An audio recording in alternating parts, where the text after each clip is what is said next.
under a moonless sky. The airfield looked like a wound in the earth, silent, exposed, waiting. Ouagadougou International Airport was never meant to be a stage for history. It served cargo planes, aid missions, the occasional diplomatic visit. But on that night, at precisely 3:20 a.m., something landed that carried no flag, no call sign, and no permission. The tower recorded no clearance. Radar registered only a ghost. A massive military transport jet touched down as if guided by shadows. A few night shift workers stepped back, confused, unsure whether to intervene or remain invisible. The engines roared, then fell silent. The cargo bay opened like a jaw. What emerged was not cargo. It was humanity in chains. Nearly 300 people, shackled at the wrists, silent, eyes hollow. No passports, no papers, no explanations. Their identities erased before their feet ever touched the tarmac. When a Burkina officer bravely approached, demanding documentation, a man in a black uniform, American by accent, deliberate by posture, smirked and said two words that would ignite a continent. "They're yours." No protocol, no treaty, no warning, just bodies delivered like waste. For months there had been whispers in underground networks, in diplomatic corridors, in late-night phone calls between African ministers. Rumors of a new program authorized by a newly re-elected Donald Trump, a re-engineered migration strategy, more ruthless than any wall, more strategic than any sanction. Operation Exodus, a coercive tool of geopolitics, forced migration as a weapon. The plan? Pressure governments by dumping stateless and unreturnable individuals into their territories, creating instability until they complied with Washington's demands. The targets: smaller, defiant nations pushing back against Western dominance. The goal: make resistance costlier than obedience. Most dismissed it as paranoia, conspiracy. Impossible in the modern age of media, law, and international scrutiny. But impossible had just landed in Burkina Faso. The next 72 hours would change everything. Phone cameras recorded the shackled arrivals. A single airport staff member, trembling, captured the cargo bay in full view and posted it before security could intervene. The footage spread, first in Burkina Faso, then across West Africa, then the world. Unfiltered, undeniable. A mystery plane, dumping anonymous humans onto African soil under the cover of darkness. This wasn't immigration control. This was geopolitical disposal. Burkina Faso, led by the young and defiant President Ibrahim Traoré, had been underestimated. Washington believed the country poor enough to stay quiet, isolated enough to remain invisible, pragmatic enough to accept the bodies. They were wrong. Traoré had already been challenging French military bases, questioning U.S. influence, rallying for African economic sovereignty. He was not a puppet. He was a spark. But the architects of Operation Exodus had miscalculated something deeper, not just one leader's defiance, but an entire continent's threshold for humiliation. Because this time, the strategy didn't just test borders. It violated identity, sovereignty, and history itself. Burkina Faso did not react with silence. It reacted with fire. Within hours of the footage spreading, an anonymous digital envelope began circulating among investigative journalists. Subject line: Exodus Phase 1. Inside, internal memos. ICE flight manifests, timelines, coordination charts, and a confidential directive from the Oval Office stamped, "Top secret, presidential action required." It carried the unmistakable signature, Donald J. Trump. The directive was chilling in its precision. Commence immediate offloading of stateless and untraceables to pre-cleared partner nations. Burkina Faso listed as priority drop site. Deploy with minimal media risk. This is not a negotiation. This is leverage, not diplomacy. Not aid, leverage. Human lives reduced to bargaining chips. Vulnerability weaponized as policy. The memo described the targets as non-returnables, people whose nationality could not be proven or whose countries refused repatriation, individuals stranded in legal limbo. Instead of resolving their cases, Washington would erase them, strip them of identity, remove them from view, offload them to nations deemed expendable but manageable. But Burkina Faso was neither. Hours after the document leaked, the Burkina Ministry of Foreign Affairs issued a statement more forceful than any African government had dared deliver to the United States in decades. Our nation did not authorize these landings. We do not recognize this transfer. Burkina Faso is not a storage facility for failed empires. While diplomats scrambled, the migrants were held in makeshift wire-fenced hangars near the airport. Foreign, private security contractors, paid through shell companies, stood guard. Among the detainees, pregnant women, elderly men, children. Some were sick. Some were American-born. None had lawyers. None knew why they were there. They had become ghosts in the system. Now they were bodies on foreign soil. African media erupted. The story dominated headlines. Trump deports without borders. Burkina Faso becomes America's human dumping ground. Migration as a weapon. International law experts debated legality. Human rights advocates called it geostrategic trafficking. The African Union demanded an emergency briefing. But in Washington, the White House press secretary, Karen Dalton, brushed it off. Any flights conducted are within legal bounds and in partnership with vetted allies. Yet she failed to explain why the only documentation carried Trump's signature and why there were no official records. In the State Department system, the damage was spreading, and it was no longer just political, it was moral. The next morning, President Traoré stood before the press in a packed hall in Ouagadougou. Behind him, projected on a massive screen, were satellite images, leaked flight manifests, and the scanned directive with Trump's signature. He didn't hide behind diplomatic language. He didn't veil his accusations. His words cut like iron. We are a sovereign people. We may be poor, but we will never be a pit where empires offload their human consequence. The room didn't erupt in applause. It froze in understanding. This was no ordinary statement. It was a declaration, a turning point. Across the continent, the signal was received. Civil society mobilized. In Dar es Salaam, activists lit candles outside the U.S. Embassy. In Lagos, lawyers filed motions with the African Court on Human and People's Rights. In Accra, university students held silent marches wearing blindfolds, symbolizing the erased identities of the deported. But nowhere was the response more intense than in Burkina Faso itself. Local leaders opened community centers to house the migrants. Religious figures united, imams, priests, traditional elders, declaring that humanity came before politics. "You have violated more than a border," one elder said. "You have insulted a people." And then came the second leak. This one was worse. Internal ICE training documents for Operation Exodus. Psychological guidance suggesting agents refer to detainees as units to minimize empathy. A map of West Africa with Burkina Faso highlighted in red. Underneath, expendable but contained.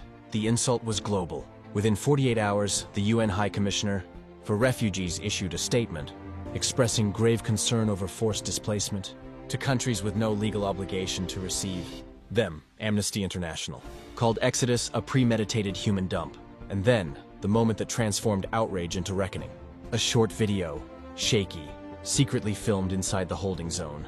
A young man, maybe 20, tear-streaked, voice barely above a whisper. "I was born in the Bronx. I don't even speak French. My country doesn't want me. And now this one doesn't either." He paused. "Where do I belong?" The screen went black. The question detonated across the internet. It wasn't just about policy anymore.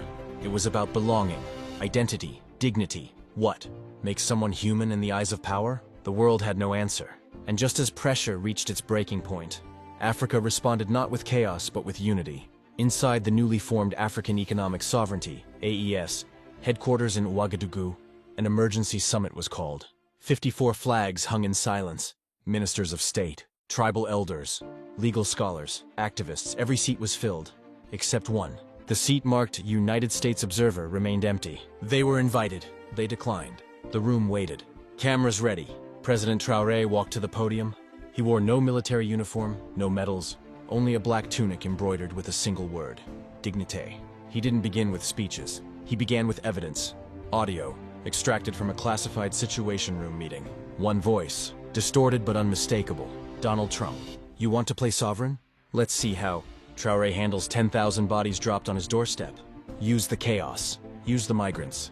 If he wants to fight the dollar, let's see if he can feed the stateless. Silence, then fury. Representatives from Nigeria, Senegal, Ghana stood up simultaneously. The chamber erupted. The chairman slammed the gavel. Not to silence, but to contain the explosion of outrage. Traoré leaned forward, his voice steady. "They used our gold. They used our oil. Now they use our people. But hear this, Burkina Faso will not break. Not for your migrants, not for your threats, and not for your lies." Applause thundered through the hall. Outside, thousands watched on giant screens. The continent trembled, not in fear, but in awakening. From Dakar to Nairobi, from Johannesburg to Bamako, a new reality emerged. Africa was no longer the dumping ground.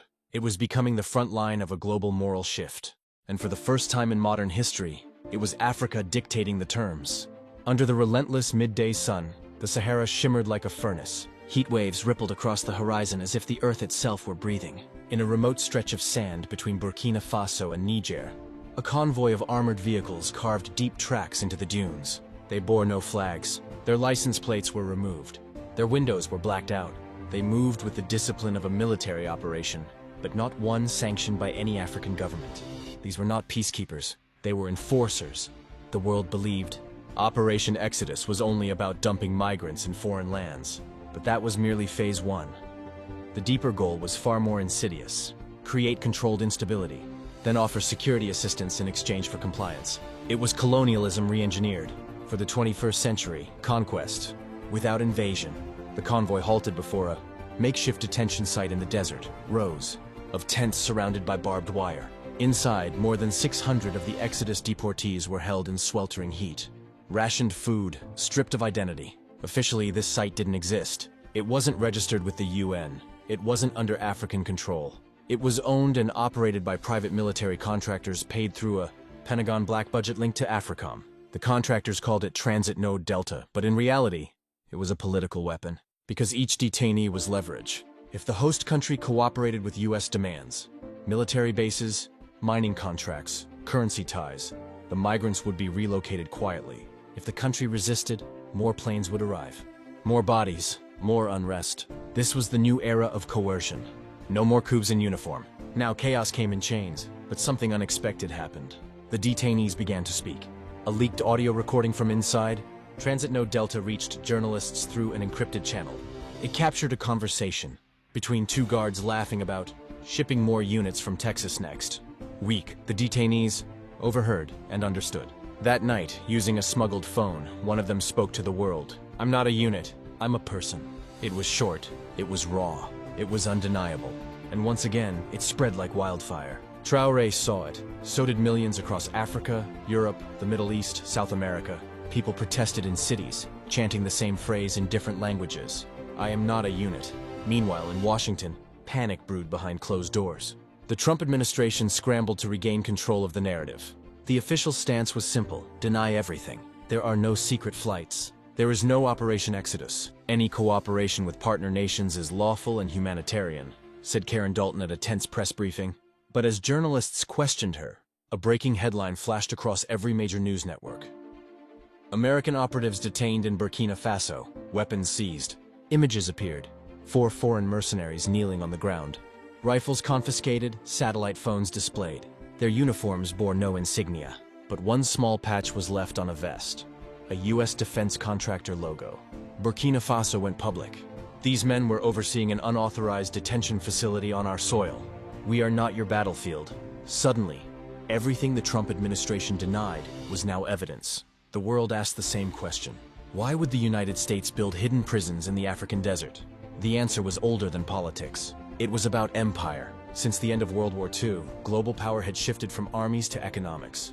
Nations were controlled not by invasion, but by currency, debt, trade sanctions, and military partnerships. The US dollar had become more powerful than any weapon. America didn't occupy land, it occupied systems. But Africa was changing. Countries were abandoning the CFA franc. Local currencies were rising. Gold reserves were increasing. Regional alliances were forming without Western approval. And most threatening of all, Africa was beginning to trade outside the dollar. This was existential. For decades, the petrodollar allowed the United States to print money without collapse. But if Africa, rich in gold, oil, minerals, strategic ports, created an alternative trade system, it could fracture the dollar's dominance. So Washington had a choice: negotiate or destabilize. Operation Exodus was destabilization disguised as immigration control. Create humanitarian crises, overload governments, trigger social conflict, then step in with assistance tied to the dollar. But the plan had one flaw. Africa had learned from history. Mali had expelled French forces. Niger had shut down US drone bases.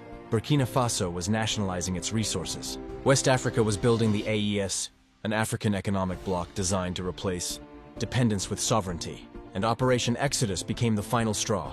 Inside the African Economic Sovereignty headquarters, leaders drafted a resolution the world never expected to hear. If a nation dumps refugees on African soil without consent, all African nations will collectively respond, diplomatically, economically, and militarily.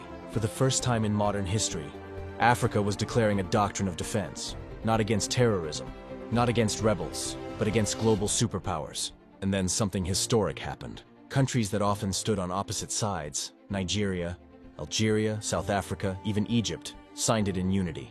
But economic action was not enough. They needed to expose the machine behind Exodus. That's when the whistleblower stepped forward. A former U.S. official from the Department of Homeland Security, anonymous, highly placed, codenamed Sparrow. He leaked a 97-page report titled, "The Strategic Use of Migratory Burden for Foreign Policy Leverage." Inside was the blueprint of Operation Exodus, phase by phase, tactic by tactic. It described how migrants were selected, how private military companies were used to bypass international law, how nations were ranked by compliance potential, how media manipulation was planned to distract the public. Worst of all, it revealed the list of future target countries: Burkina Faso, Mali, Niger, Guinea, Chad, Senegal, Sudan. Every nation moving toward independence from Western influence. This wasn't immigration policy. This was containment of sovereignty. Worldwide outrage exploded. South American leaders compared it to the CIA-backed coups of the 1970s. Middle Eastern commentators called it imperial, trafficking. Even European allies, publicly silent but privately, furious, realized if America could do this to Africa, they could do it anywhere. Trump doubled down in a press conference. If they don't want them, they shouldn't let them leave Africa in the first place. We're just returning the problem. Reporters gasped. It was the mask removed. No diplomacy. No apology. Just pure calculation. A journalist shouted a question. "Is it true you said you'd drop 10,000 bodies on Traoré's doorstep?" Trump smirked. "I said we'd do what's necessary." The world froze. Not because of what he said, but because he didn't deny it. In that moment, a realization swept across the globe. This wasn't arrogance. This was doctrine, and it would not stop unless someone forced it to. Back in West Africa, the AES Emergency Summit continued into the night. Delegates pored over Sparrow's documents. Lawyers mapped violations of international law. Military advisors analyzed potential escalation. But amid the spreadsheets, intelligence briefings, and legal drafts, one voice rose above the noise. It was an elder from Mali. Not a politician, not a soldier, a historian. He stood and spoke slowly, his words heavy with centuries of memory. "They stole our people in chains. They stole our gold. They drew borders across our land. They replaced our names. They used our blood to build their nations. And now they use our suffering as a weapon against us." He paused. "But hear me. Every empire that treated us as expendable has fallen. Not because we were strong, but because we endured long enough to witness their collapse. And today, we are no longer enduring. We are deciding." The room fell silent. Then, without waiting for applause, he said the words that would echo across history. "Let Africa remember what the world has forgotten. We are not the victims of geopolitics. We are the proof that imperial power is temporary." In that moment, something shifted. This was no longer about Operation Exodus. This was about ending the cycle that had defined 500 years. The question was no longer, what will the United States do? It was, what will Africa become? And just as the summit reached its most critical point, the lights flickered, then went out. The room plunged into darkness. A distant rumble shook the ground. Someone shouted, "Check the perimeter!" Emergency lights snapped on. Security rushed in, whispering urgently to military officials. Traoré's eyes narrowed as an advisor approached him and spoke in a low voice. The message sent a chill through the room. 3 unidentified drones had entered Burkina airspace. They were armed. They were circling. They were American. This was no longer politics. This was a warning. This was Phase 3, and Africa was out of time. The night sky above Ouagadougou glowed faintly red, a smear of light where the horizon should have been dark. The air was heavy, almost electric, the kind of silence that precedes either revelation or ruin. In the war room beneath the presidential palace, Captain Ibrahim Traoré stood before a glowing digital map. 3 red dots pulsed above Burkina airspace. Unidentified U.S. drones. Altitude 15,000. "No strike yet," reported a young officer. Her voice steady but her hands trembling. Traoré leaned closer. "They're watching," he murmured. "They want us to move first," but he knew better than to react on impulse. He had studied America's methods: provoke, justify, retaliate. The same script used in Libya, Iraq, Syria. A single misstep and they'd call it self-defense. He turned to his intelligence chief. "Send the footage to every allied capital in real time. Let the world see who threatens peace tonight." Within minutes, encrypted transmissions were sent to Mali, Niger, Algeria, and South Africa. The AES Defense Network went live. By dawn, every major global outlet would carry the same images, unmarked. US drones violating African airspace during an emergency peace summit. For Washington, that image was a geopolitical nightmare. But in the Situation Room, thousands of miles away, the mood was different. "Traoré is playing martyr," said General Harris, pointing at the live feed on a screen. "He's forcing us into the role of aggressor." Trump sat back in his chair, expression unreadable. "Let him." The longer he talks, the weaker he looks. People don't respect victims, they respect strength. A murmur of agreement filled the room. But the Secretary of Defense looked uneasy. "With respect, sir, public opinion's shifting. Europe's distancing itself. Latin America's condemning the operation. Even the African unions." Trump cut him off. "We're not negotiating with children. You know what happens when you show weakness in the jungle? You get eaten." He turned to his communications advisor. "Prepare the statement. We'll call it an anti-terror surveillance mission. If anyone asks about the detention camps, deny, delay, deflect." But before he could continue, an aide rushed in holding a phone. "Mr. President, you need to see this." It was a live broadcast from the African Economic Sovereignty Summit. Traoré was standing before the world, surrounded by delegates, as cameras streamed his words across every platform. "My brothers and sisters," he began, voice calm but fierce, "tonight our sovereignty has been tested again. Drones circle above our cities, not to protect us, but to remind us that they can strike whenever they choose." He raised his hand toward the cameras. "But Africa will no longer live under the shadow of foreign skies." The audience erupted in thunderous applause. "This operation called Exodus is not immigration policy," Traoré continued. "It is an attempt to turn human lives into political weapons, to create instability, then sell peace as a product. But to the architects of this deception, we say this clearly: the age of silent obedience is over." He leaned closer to the microphone. "If one more unmarked aircraft enters African airspace without authorization, we will consider it an act of war."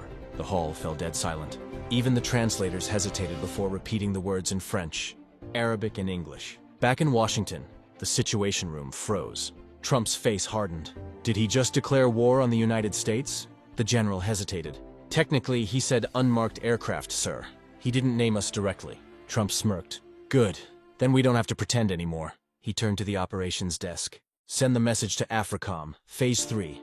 Active containment." Gss. Hours later, over the dunes of Niger, a flight of US MQ-9 Reaper drones switched from surveillance to strike mode. Their targeting systems locked onto coordinates near the Burkina border, a convoy carrying Traoré's diplomatic envoy. But seconds before the missiles could launch, their control feeds went dark. The screens in the US Drone Command Center flickered, then displayed a message in bold white text. "We see you too." Confusion spread through the control room. Technicians scrambled to reboot systems, but every drone feed had been hijacked. The images now showed live satellite footage of the detention camps, hundreds of shackled migrants under makeshift tents, US contractors visible in the background.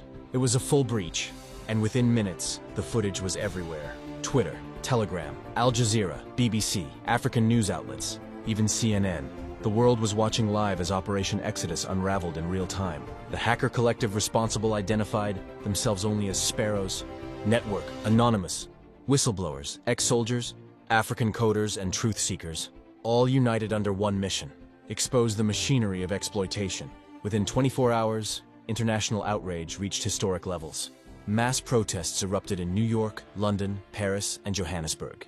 The UN Security Council demanded immediate suspension of US military activities in West Africa. Sanctions were proposed, not against African nations, but against American contractors and politicians involved in the operation. For the first time in modern history, the United States found itself accused of state-sponsored human trafficking. But in the White House, denial remained the only strategy. Trump appeared on live television, dismissing everything as fake African propaganda. "The footage you're seeing is manipulated," he said. "Our mission was humanitarian. If other nations want to politicize it, that's on them." But his words carried less power than before. The illusion had cracked. Meanwhile, in Ouagadougou, the AES alliance officially ratified the Charter of Continental Defense, binding all African nations to a collective security pact. Any violation of African airspace or territorial sovereignty would trigger a united response. Africa had never spoken with one voice before. Now it roared. By dawn, AES patrol units began guarding their skies with newly supplied anti-drone systems. Russia and China, seizing the opportunity, announced joint defense cooperation. The balance of power was shifting. The empire that once ruled by unseen force was now visible, cornered by its own arrogance. In a private meeting, Traoré spoke quietly to his advisors. They wanted chaos. They wanted submission. But they've given us something else. Unity. He paused, looking out the window at the rising sun. Let them call it rebellion, he said softly. We will call it resurrection. Gus. Weeks later, investigative journalists published the full internal memo of Operation Exodus. The final paragraph contained a chilling sentence. 1. Historians would analyze for generations, in the event of global exposure, deny ethical wrongdoing and maintain operational posture. Empires do not apologize, they adapt. But this time, adaptation failed, because for the first time in 500 years, the colonies had become the teachers, and the world had learned a lesson written not in blood, but in courage. Gus. As the desert wind howled through the empty camps of Transit Node Delta, a lone sign flapped in the sand. The words were faint, but still legible under the dust. I am not a unit. And somewhere across the dunes, a voice echoed, unseen, unbroken, unforgettable. Neither are we.